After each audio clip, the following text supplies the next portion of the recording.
As vitaminas e sua importância laboratorial. As vitaminas são compostos orgânicos essenciais ao metabolismo humano, necessários em pequenas quantidades para o funcionamento adequado de diversos processos bioquímicos. Elas não são sintetizadas em quantidades suficientes pelo organismo e, portanto, devem ser obtidas por meio da dieta ou suplementação. Do ponto de vista de Special Chemistry, as vitaminas são relevantes principalmente por sua associação com estados de deficiência, toxicidade, distúrbios metabólicos e interferências analíticas. As vitaminas são tradicionalmente classificadas em dois grandes grupos com base em sua solubilidade: vitaminas hidrossolúveis e vitaminas lipossolúveis. Essa classificação tem implicações diretas na absorção, armazenamento, excreção e manifestação clínica das deficiências. Na prática de Special Chemistry, a dosagem direta de vitaminas não é rotineira para todas elas. Muitas vezes, o diagnóstico de deficiência é feito com base em achados laboratoriais indiretos, padrões clínicos e testes funcionais. Quando a dosagem direta é necessária, especialmente para vitaminas lipossolúveis, métodos de alta especificidade como cromatografia líquida de alta eficiência, HPLC, ou espectrometria de massa são considerados padrão de referência. Em provas laboratoriais, o enfoque principal está na associação entre vitamina, função metabólica, padrão de deficiência e método analítico adequado. A compreensão dessas relações permite interpretar corretamente resultados laboratoriais, reconhecer interferências e evitar confusões frequentes entre vitaminas com manifestações clínicas semelhantes. Vitamina A. A vitamina A é uma vitamina lipossolúvel essencial para a visão, a integridade epitelial, o crescimento e a função imunológica. Ela é obtida na dieta sob a forma de retinol ou carotenoides e é armazenada principalmente no fígado. Uma de suas funções mais importantes está relacionada ao ciclo visual, pois participa da formação da rodopsina nos bastonetes da retina, estrutura fundamental para a visão em condições de baixa luminosidade. A deficiência de vitamina A leva à cegueira noturna, night blindness, que é frequentemente o primeiro sinal clínico. Em casos mais graves, pode ocorrer xeroftalmia e queratinização de epitélios. Do ponto de vista laboratorial, a deficiência de vitamina A está frequentemente associada a distúrbios de absorção de gorduras, como doenças hepáticas ou pancreáticas. A dosagem direta da vitamina A não é rotineira e, quando realizada, utiliza métodos cromatográficos como HPLC, considerados padrão de referência. Vitamina D. A vitamina D possui características únicas entre as vitaminas, pois atua funcionalmente como um hormônio. Ela pode ser obtida pela dieta ou sintetizada na pele sob a ação da radiação ultravioleta. Após sua produção ou ingestão, a vitamina D sofre hidroxilações no fígado e nos rins, resultando na forma biologicamente ativa. Laboratorialmente, a avaliação do status da vitamina D é feita pela dosagem da 25-hidroxivitamina D, que reflete o estoque corporal total. A deficiência de vitamina D leva à osteomalácia em adultos, osteomalácia, e ao raquitismo em crianças, rickets. Além disso, níveis baixos de vitamina D estão associados ao desenvolvimento de hiperparatireoidismo secundário, uma relação frequentemente explorada em provas de Special Chemistry. Vitamina E. A vitamina E é uma vitamina lipossolúvel com potente ação antioxidante, protegendo as membranas celulares contra o dano oxidativo. Ela atua especialmente na estabilidade das membranas dos eritrócitos e dos neuronídeos, o que explica as principais manifestações de sua deficiência. A deficiência de vitamina E pode levar à anemia hemolítica e a alterações neurológicas, particularmente em indivíduos com distúrbios de absorção lipídica. Do ponto de vista laboratorial, a dosagem da vitamina E não é rotineira e é realizada principalmente por métodos cromatográficos, como HPLC. A interpretação dos níveis deve considerar o status lipídico do paciente, pois a vitamina E circula associada a lipoproteínas. Vitamina K. A vitamina K é uma vitamina lipossolúvel essencial para a síntese hepática dos fatores de coagulação dependentes de vitamina K, incluindo os fatores 2, 7, 9 e 10. Ela atua como cofator na carboxilação dessas proteínas, permitindo sua atividade biológica normal no processo de coagulação. A deficiência de vitamina K resulta em distúrbios hemorrágicos e é caracterizada laboratorialmente pelo prolongamento do tempo de protrombina. A dosagem direta da vitamina K raramente é realizada. Em vez disso, a deficiência é inferida por testes de coagulação. A vitamina K é particularmente importante em recém-nascidos e em pacientes com doenças hepáticas ou distúrbios de absorção de gorduras. Vitamina C. A vitamina C, ou ácido ascórbico, é uma vitamina hidrossolúvel essencial para a síntese de colágeno, atuando na hidroxilação da prolina e da lisina. Ela também desempenha papel antioxidante e contribui para a absorção intestinal de ferro. A deficiência de vitamina C leva ao escorbuto, scurvy, caracterizado por sangramento gengival, fragilidade capilar, equimoses e cicatrização deficiente. Do ponto de vista laboratorial, a deficiência pode estar associada à anemia e a sinais de fragilidade vascular. A vitamina C não é armazenada em grandes quantidades, o que explica o desenvolvimento relativamente rápido da deficiência em casos de ingestão inadequada. Vitamina B1, tiamina. A tiamina é uma vitamina hidrossolúvel do complexo B e atua como cofator em reações do metabolismo energético, especialmente no metabolismo dos carboidratos. Ela é essencial para o funcionamento do sistema nervoso e do músculo cardíaco. A deficiência de tiamina causa o beriberi, que pode se manifestar em formas neurológicas ou cardiovasculares, e a síndrome de Wernicke-Korsakoff, frequentemente associada ao alcoolismo crônico. Laboratorialmente, a deficiência pode ser sugerida por achados metabólicos, embora a dosagem direta não seja rotineira. Vitamina B3, niacina. A niacina, também conhecida como vitamina B3, é uma vitamina hidrossolúvel do complexo B essencial para o metabolismo energético celular. Ela atua como precursora das coenzimas nicotinamida adenina dinucleotídeo, NAD+, e nicotinamida adenina dinucleotídeo fosfato, NADP+, que participam de inúmeras reações de oxidação e redução fundamentais para a produção de energia, síntese de ácidos graxos e metabolismo de carboidratos, lipídios e proteínas. A niacina pode ser obtida diretamente pela dieta ou sintetizada endogenamente a partir do aminoácido triptofano. Esse detalhe é relevante do ponto de vista metabólico, pois condições que afetam o metabolismo do triptofano podem levar à deficiência funcional de niacina mesmo quando a ingestão dietética é aparentemente adequada. A deficiência de niacina resulta em uma condição clássica conhecida como pelagra. A pelagra é tradicionalmente descrita pela tríade clínica das 3D: dermatite, diarreia e demência. Em estágios avançados e não tratados, a condição pode evoluir para óbito, sendo por vezes descrita como a 4D. Embora a prova de Special Chemistry não explore sintomas clínicos em detalhe, o reconhecimento dessa associação é considerado obrigatório. Do ponto de vista laboratorial, a deficiência de niacina não é diagnosticada rotineiramente por dosagem direta da vitamina. Em vez disso, o diagnóstico é geralmente clínico e metabólico, baseado no contexto nutricional e em achados compatíveis. A pelagra pode ocorrer em situações de desnutrição, alcoolismo crônico e em distúrbios que interferem no metabolismo do triptofano. Uma associação clássica explorada em provas laboratoriais é a relação entre a deficiência de niacina e a síndrome carcinoide. Nessa condição, grandes quantidades de triptofano são desviadas para a produção de serotonina pelo tumor neuroendócrino, reduzindo a disponibilidade desse aminoácido para a síntese de niacina. Como consequência, pode ocorrer pelagra secundária, mesmo na presença de ingestão dietética aparentemente adequada. Em contextos terapêuticos, a niacina também é conhecida por seu uso farmacológico na redução de lipídios, especialmente para aumento do HDL. Vitamina B6, piridoxina. A vitamina B6 participa do metabolismo de aminoácidos e da síntese de neurotransmissores. Ela também é necessária para a produção adequada de M, o que explica sua relação com certos tipos de anemia. A deficiência de vitamina B6 pode levar à anemia sideroblástica, neuropatia periférica e convulsões. Do ponto de vista laboratorial, sua deficiência é considerada principalmente em contextos clínicos específicos, como o uso prolongado de certos medicamentos. Vitamina B9, ácido fólico. O ácido fólico é essencial para a síntese de DNA e para a divisão celular.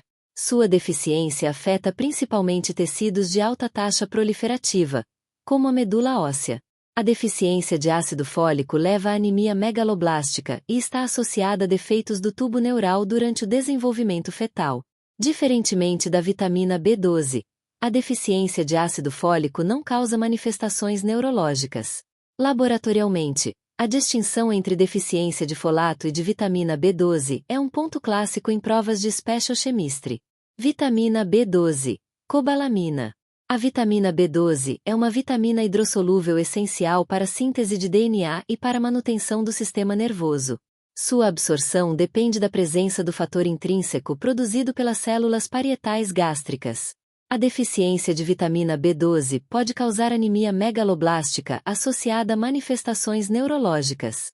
Uma causa clássica dessa deficiência é a anemia perniciosa, resultante da ausência de fator intrínseco. Laboratorialmente, a deficiência de vitamina B12 está associada a níveis elevados de ácido metilmalônico, um achado importante para diferenciação em provas laboratoriais. Anticonvulsivantes. Os anticonvulsivantes constituem uma das classes de medicamentos mais cobradas em Special Chemistry devido à sua estreita janela terapêutica e à necessidade frequente de monitoramento terapêutico. Fármacos como fenitoína, fenobarbital e ácido valproico são utilizados no controle de epilepsia e apresentam perfis farmacocinéticos distintos que impactam diretamente a interpretação laboratorial. A fenitoína destaca-se por apresentar cinética não linear, também conhecida como cinética de ordem zero, na qual pequenos aumentos de dose podem resultar em elevações desproporcionais da concentração sérica, aumentando o risco de toxicidade. O fenobarbital possui meia-vida longa e é parcialmente excretado de forma inalterada pelos rins, o que o diferencia de outros anticonvulsivantes predominantemente metabolizados no fígado. O ácido valproico é metabolizado principalmente no fígado e está associado a risco de hepatotoxicidade. Em provas, essa classe é explorada principalmente em questões sobre meia-vida, toxicidade e interpretação de níveis séricos. Fármacos cardíacos. Os fármacos cardíacos aparecem em Special Chemistry principalmente por sua toxicidade e necessidade de monitoramento terapêutico. O exemplo clássico é a digoxina, utilizada no tratamento da insuficiência cardíaca e de determinadas arritmias. A digoxina apresenta janela terapêutica estreita e meia-vida relativamente longa, em torno de 36 a 40 horas em indivíduos com função renal normal. Sua eliminação ocorre predominantemente pelos rins, o que torna a função renal um fator crítico na interpretação dos níveis séricos. Em provas, a digoxina é frequentemente associada a perguntas sobre meia-vida, toxicidade e tempo adequado de coleta para dosagem. Broncodilatadores. Entre os broncodilatadores, a teofilina é o fármaco mais relevante em Special Chemistry.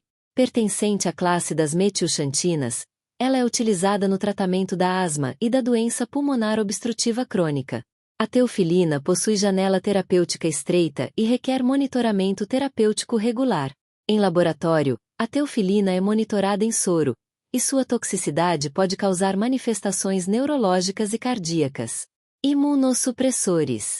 Os imunossupressores são amplamente cobrados em Special Chemistry, especialmente no contexto de transplantes. Os principais fármacos dessa classe incluem ciclosporina, tacrolimo, sirolimo e everolimo. Esses medicamentos apresentam alta afinidade por eritrócitos, o que torna essencial a utilização de sangue total como amostra para monitoramento terapêutico. A dosagem em soro ou plasma resulta em valores falsamente baixos. Em provas, a principal pegadinha relacionada a essa classe é o tipo de amostra correta, sendo a regra clássica que imunossupressores devem ser dosados em sangue total. Antibióticos que exigem monitoramento terapêutico. Alguns antibióticos exigem monitoramento terapêutico devido ao risco de toxicidade. Entre eles, destacam-se a vancomicina e os aminoglicosídeos, como gentamicina e amicacina. Esses fármacos estão associados principalmente à nefrotoxicidade e à ototoxicidade. A vancomicina é geralmente monitorada por níveis de TROG, enquanto os aminoglicosídeos podem exigir avaliação de PIC e TROG. Em provas, essa classe é explorada por meio da associação direta entre antibiótico, tipo de toxicidade e momento adequado de coleta. Antidepressivos tricíclicos. Os antidepressivos tricíclicos, conhecidos como TCAs, incluem medicamentos como amitriptilina, imipramina e doxepina. Eles são utilizados no tratamento da depressão e, mais recentemente, também em dor crônica e distúrbios do sono. Essa classe é relevante em special chemistry principalmente devido à toxicidade em casos de overdose, especialmente toxicidade cardíaca. Uma pegadinha clássica é a inclusão da clozapina em listas de TCAs, sendo que a clozapina não pertence a essa classe. A identificação correta dos nomes é o principal foco em provas. Antipsicóticos. Entre os antipsicóticos, a clozapina é o fármaco mais frequentemente citado em provas laboratoriais. Trata-se de um antipsicótico atípico utilizado no tratamento de esquizofrenia refratária. Sua importância em special chemistry está relacionada ao risco de agranulocitose, que exige monitoramento hematológico rigoroso. Em provas, a clozapina aparece com frequência como alternativa incorreta em questões sobre antidepressivos tricíclicos. Anticoagulantes. Os anticoagulantes aparecem em special chemistry principalmente na relação entre fármacos e testes laboratoriais. O exemplo clássico é a varfarina, um anticoagulante oral antagonista da vitamina K. A varfarina interfere na síntese dos fatores de coagulação dependentes de vitamina K, resultando em prolongamento do tempo de protrombina. Embora a dosagem direta do fármaco não seja rotineira, sua ação é monitorada por meio do PT e do INR. Em provas, a associação entre varfarina, vitamina K e coagulação é fundamental. Antineoplásicos. Os antineoplásicos são abordados em special chemistry principalmente por seus efeitos metabólicos e interações com vitaminas. O metotrexata é um exemplo clássico, atuando como antimetabólito ao inibir a dihidrofolato redutase. A toxicidade do metotrexata pode ser mitigada pelo uso da leucovorina, também conhecido como ácido folínico, que fornece folato ativo às células normais. Essa relação, conhecida como leucovorina-rescue, é uma associação obrigatória em provas laboratoriais. Corticosteroides. Os corticosteroides, como a prednisona e o cortisol exógeno, são utilizados amplamente como anti-inflamatórios e imunossupressores. Em special chemistry, eles são relevantes por sua interferência no eixo hipotálamo, hipófise e adrenal. O uso prolongado de corticosteroides pode levar à supressão do ACTH e ao desenvolvimento de hipercortisolismo iatrogênico, um padrão laboratorial que mimetiza a síndrome de Cushing. Em provas, o foco está na interpretação hormonal, não no tratamento. Hormônios utilizados como fármacos. Alguns hormônios são utilizados terapeuticamente e aparecem em provas devido ao impacto nos exames laboratoriais.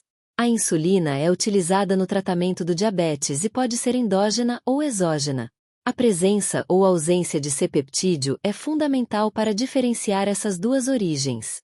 A levotiroxina, forma sintética do T4, é utilizada no tratamento do hipotireoidismo.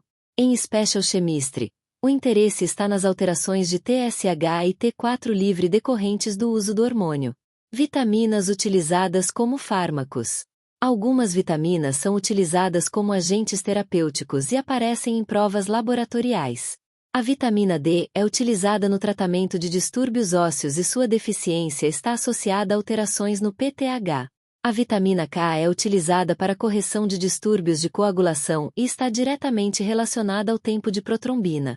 A niacina pode ser utilizada no tratamento de deslipidemias, mas é mais frequentemente cobrada em provas por sua deficiência clássica, a pelagra. Monitoramento terapêutico de fármacos, TDM. O monitoramento terapêutico de fármacos, conhecido como Therapeutic Drug Monitoring, TDM, é uma ferramenta laboratorial utilizada para otimizar a eficácia e a segurança de medicamentos que apresentam janela terapêutica estreita, variabilidade farmacocinética significativa ou risco elevado de toxicidade. Em special chemistry, o TDM é abordado não como uma prática clínica detalhada, mas como um conceito analítico e interpretativo fundamental. O princípio central do TDM baseia-se na relação entre a concentração plasmática do fármaco e sua resposta terapêutica ou tóxica. Para determinados medicamentos, pequenas variações na concentração sérica podem resultar em perda de eficácia ou em efeitos adversos graves. Nessas situações, a dosagem laboratorial permite ajustes individualizados, levando em consideração fatores como função renal, função hepática, idade, interações medicamentosas e adesão ao tratamento. A coleta adequada da amostra é um dos aspectos mais importantes do TDM. A maioria dos fármacos monitorados requer coleta no momento de menor concentração plasmática, conhecido como trough level. Esse ponto ocorre imediatamente antes da administração da próxima dose e reflete a concentração mínima do fármaco no organismo. A coleta em horários inadequados é uma causa frequente de resultados laboratoriais incorretos e de interpretação equivocada. Alguns medicamentos exigem também a avaliação do pico de concentração, conhecido como peak level. Isso ocorre principalmente com certos antibióticos, como os aminoglicosídeos, nos quais tanto a eficácia quanto a toxicidade estão relacionadas às concentrações máximas e mínimas. Em provas de Special Chemistry, o reconhecimento do momento correto de coleta é frequentemente mais importante do que o valor numérico do resultado. O tipo de amostra utilizada no TDM é outro ponto crítico. A maioria dos fármacos é monitorada em soro ou plasma. No entanto, alguns medicamentos, especialmente os imunossupressores utilizados em transplantes, como ciclosporina e tacrolimo, ligam-se fortemente aos eritrócitos. Nesses casos, a amostra correta é o sangue total, e a utilização de soro ou plasma resulta em valores falsamente baixos. Essa distinção é uma das regras mais cobradas em provas laboratoriais. A interpretação dos resultados de TDM deve considerar a meia-vida do fármaco. Medicamentos com meia-vida longa, como a digoxina e o fenobarbital, demoram mais tempo para atingir o estado de equilíbrio, conhecido como steady state. A coleta de amostras antes que esse equilíbrio seja alcançado pode levar a interpretações incorretas. Em exames, o conceito de meia-vida é frequentemente explorado em conjunto com o tempo necessário para a estabilização das concentrações séricas. Outro aspecto relevante no TDM é a influência do metabolismo hepático e da excreção renal. Fármacos eliminados principalmente pelos rins, como a digoxina e alguns anticonvulsivantes, apresentam risco aumentado de acúmulo em pacientes com insuficiência renal. Da mesma forma, medicamentos metabolizados no fígado podem ter suas concentrações alteradas em casos de disfunção hepática ou interação com outras drogas que afetam o sistema do citocromo P450. Interações medicamentosas são uma causa importante de variação nos níveis séricos de fármacos monitorados. A indução ou inibição enzimática pode alterar significativamente a concentração de um medicamento sem mudança aparente na dose administrada. Em provas de Special Chemistry, esse conceito aparece frequentemente associado a polimorfismos genéticos do citocromo P450 e a interações fármaco-fármaco. Os medicamentos mais comumente associados ao TDM incluem anticonvulsivantes, como fenitoína, fenobarbital e ácido valproico, fármacos cardíacos, como digoxina, broncodilatadores, como teofilina, antibióticos, como vancomicina e aminoglicosideso, e imunossupressores, como ciclosporina e tacrolimo. Esses medicamentos compartilham características como janela terapêutica estreita e potencial de toxicidade significativa. Em provas de Special Chemistry, o foco do TDM não está na decisão clínica de ajuste de dose, mas na compreensão dos princípios laboratoriais que regem a coleta, o tipo de amostra, o momento adequado e a interpretação dos resultados. Reconhecer padrões como coleta no trough, uso de sangue total para imunossupressores e a influência da meia-vida e da função renal é essencial para evitar erros conceituais. O domínio do TDM permite integrar conhecimentos de farmacocinética, farmacodinâmica e análise laboratorial, tornando-se um dos pilares da Special Chemistry. Por esse motivo, questões relacionadas ao TDM são recorrentes e frequentemente decisivas para o desempenho em provas laboratoriais.